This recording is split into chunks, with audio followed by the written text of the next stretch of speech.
the boy screamed. The knife sank in again, and again. Talia's hands trembled. "It wasn't my fault," she whispered, almost choking on the words. "He deserved it." She could hear the police sirens in the distance. She crouched in the shadows of the gym's alleyway, eyes wide, heart pounding. "Is this how it ends?" she thought. "No, it's not fair. It was never my fault." Her mind drifted back to the beginning. 5 months earlier, Talia had just moved into town with her older sister, Miriam. Their parents had died in a car accident a year ago, and they were trying to start over. New school, new neighborhood, new rules. She walked into Willow Ridge High wearing a gray hoodie, headphones in her ears, sketchpad hugged to her chest. Her eyes stayed low, avoiding the clusters of students staring. She was used to being invisible. Or worse, the weird girl. In class, she sat at the back, drew silently. Monsters, shadows, faces with no mouths. During lunch, she ate alone.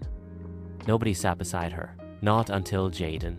He just appeared one day with his ridiculous tray of food, fried rice stacked like a tower, 2 boiled eggs as eyes, and ketchup for a smiley mouth. "Look," he said, placing it in front of her. "A self-portrait. I call it Eggy Boy." Talia blinked. He waited. She tried not to smile, but she did. Just a little.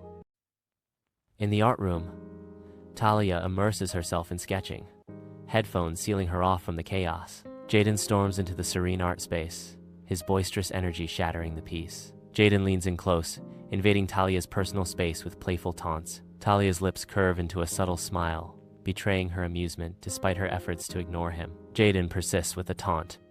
"I bet you draw creepy stuff because your demons are socially awkward." Talia walks through the crowded hallway, an ocean of eyes watching her. A sea of phones rises, each one capturing her every move. Whispers slither through the air, a venomous chorus of judgment following Talia. Horror dawns on Talia's face as the crushing weight of humiliation hits her. Her voice trembles with betrayal. "You knew?" Jaden's laughter rings hollow as he says, "I didn't think they'd post it. I just told them to mess with you a little." In the heart of the abandoned warehouse, shadows dance ominously as Talia looms over Jaden, his lifeblood staining the cold concrete. The distant wail of sirens pierces the night, drawing relentlessly nearer, amplifying the despair. Talia's hands, slick with crimson, mirror the stains spreading across Jaden's shirt. Each drop a stark reminder of irreversible actions. Her face, a canvas of shock and regret, is starkly illuminated by the flickering fluorescent lights, revealing the depth of her torment. In a voice trembling with disbelief and anguish, Talia whispers, "I didn't mean to. I just wanted you to feel it too." The warehouse stands silent, save for the approaching sirens, a grim stage for a tragedy of unintended consequences. Under the relentless glare of floodlights, the school gym becomes a stage for tragedy. As the night swallows hope, Talia sits bloodied, her eyes wide with terror as Jaden lies motionless beside her. The distant wail of sirens heralds the arrival of flashing police lights as Talia whispers in despair, "I did not mean to kill him." An officer kneels beside Talia, gently removing a bloodied knife from her trembling hand, a symbol of shattered innocence. Sunlight streams through the barred windows of the juvenile detention facility, illuminating Talia's anxiety-ridden face as she sits across from Kemi. Kemi's stern voice cuts through the sterile atmosphere. "You're lucky. Jaden survived." "Barely." Talia's voice rises in desperate defense. "I didn't bring the knife. I found it in my locker, wrapped in one of my own sketches." Kemi's gaze sharpens, the question hanging heavy in the air. If someone planted that knife, it changes everything. Do you think someone set you up? In the sterile confines of the hospital room, Jaden lies motionless, a symphony of beeping machines, his only companion. The room is shrouded in shadows, the rhythmic beeping of machines amplifying the stillness. Ms. Bennett appears, her silent footsteps echoing the room's solemn atmosphere. Ms. Bennett approaches the bed, her expression masked, her intentions unclear. Her voice cuts through the silence. "You ruined everything." A chilling threat hangs in the air as Ms. Bennett leans in, her words laced with menace. "If you wake up and say the wrong thing, I'll make sure you never speak again." Rests motionless on the bed, but a subtle twitch betrays a spark of life within. Beside him, On the table, the flash drive sits like a silent sentinel, holding secrets. In the stark solitude of detention, Talia's anxiety pulses as sunlight pierces through barred windows, revealing dust motes in a silent dance. Kemi strides into the room, a small clear bag clutched in her hand, a beacon of potential answers in the sterile environment. Kemi reveals a crucial piece of information. Jaden is awake. They found this under his pillow. Kemi extends the bag towards Talia.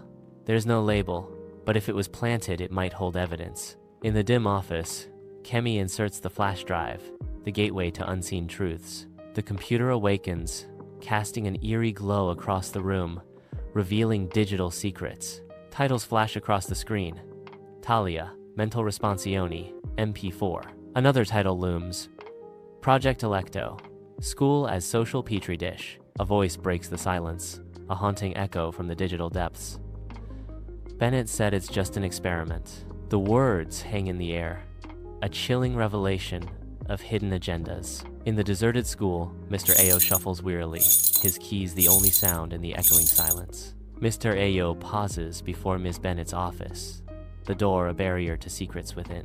Bathed in soft light, Ms. Bennett waits, her silence heavy with unspoken words. Ms. Bennett acknowledges with a simple word, good. Talia emerges from the detention center, her backpack a heavy weight against her slight frame. The wind threatens to strip away her fragile composure, mirroring the storm of emotions within. Across the street, a media frenzy awaits, their cameras poised like weapons. Headlines scream accusations, branding her with a single damning act. Disturbed teen stabs classmate. Talia pulls her hood up, a desperate attempt to vanish from sight. Talia enters her home, a sense of unease hanging heavy in the air. Mariam sits hunched over her laptop, offering only a fleeting glance at Talia. You okay? Talia asks, her voice laced with concern. Mariam responds tersely. Yeah, I'm just busy. Work stuff. Talia's eyes narrow as she notices Mariam's hands are shaking, a subtle sign of hidden turmoil. Later, Talia overhears Mariam on a hushed video call. She knows too much. We need to shut this down before she talks. Amidst the towering bookshelves, Talia and Shana meet in hushed secrecy. Shana passes Talia a thick brown folder, its contents hinting at hidden truths. Inside the folder, printouts and blurry photos reveal a clandestine world. A photo unveils men in suits lurking in the school parking lot late at night. Another photo exposes Miss Bennett handing an envelope to Mariam, a transaction shrouded in mystery. Shana speaks, her voice low and urgent. They call themselves the Watchers. They fund experimental programs in public schools. Unofficial, untraceable. Deep beneath Willow Ridge, a rusted gate groans open as Talia, cloaked in an oversized hoodie, ventures into the abyss. The air grows heavy and damp, clinging to Talia's skin as she descends further into the tunnel's cold embrace. An eerie hum intensifies, guiding Talia through the oppressive darkness toward an unknown source. Before her looms a heavy steel door, a keypad's faint glow beckoning her closer. With a surge of resolve, Talia punches in 1706, the code echoing in the cavernous space. A mechanical click signals success as the steel door swings inward, revealing a surveillance room pulsating with electronic life. In the sterile surveillance room, Talia's face reflects the raw horror unfolding on the monitors before her. The screens reveal a chilling scene. Shana, battered but defiant, is bound to a chair in reconditioning suite 2. Footsteps echo as Miss Bennett enters, her calm demeanor a stark contrast to the brutality of the scene. Miss Bennett speaks with cold disappointment. You were always the most promising. It's a shame you became unstable. Talia retorts with fury. You used me. You used all of us. Jaden stumbles into the surveillance room, battered but defiant, a USB drive clutched tightly in his hand. With a voice hoarse with exhaustion and resolve, Jaden declares, I copied everything, every file, every camera feed. We can expose this. Bennett's face hardens, and he warns, you'll destroy lives, entire careers. You think the world wants this truth? Talia's gaze drops to the USB drive, and her face softens as her mother's words echo in her mind.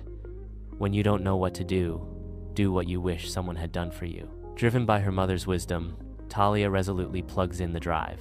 The data upload commences, a silent promise of exposure filling the room. In the dim light of the apartment, Talia confronts Mariam, the subject 17, file a damning accusation in her hand. Mariam freezes, a tray teetering precariously in her trembling hands as Talia demands, "What is this file?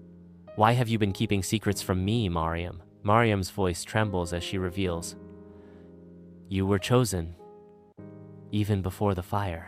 The tray crashes, shattering the silence and triggering a flood of fragmented memories. A burning car, distorted screams, and whispers of a shadowy figure. Talia races through the darkness, the weight of secrets pounding against her back. Arriving at the abandoned greenhouse, she seeks solace amidst decay, a sanctuary from unseen eyes. Amidst the broken glass and withered vines, the weight of revelations crushes Talia. Her life, a stage, her bonds, a trap. The shattering truth dawns. Containment means elimination, and Jaden, the planted trigger, threatens her very existence. Jaden sits in the darkness, his bruised face illuminated only by the glow of his laptop. His fingers dance across the keys, each tap a declaration of war. You made a mistake. She's not the subject anymore. She's the storm. His eyes reflect a newfound resolve, a fire ignited in the depths of his soul. The coming conflict looms large, promising a tempest of untold proportions. 1 month later, the story broke like a hurricane. Underground school experiments exposed students used in secret trials. Arrests followed. The watchers went silent. Miss Bennett vanished before police could catch her. Some said she changed her name and slipped into another school, waiting to start again. Jaden moved away, somewhere quiet. He and Talia still talk. Not every day, but when it matters. As for Talia, she doesn't draw monsters anymore. She writes them down.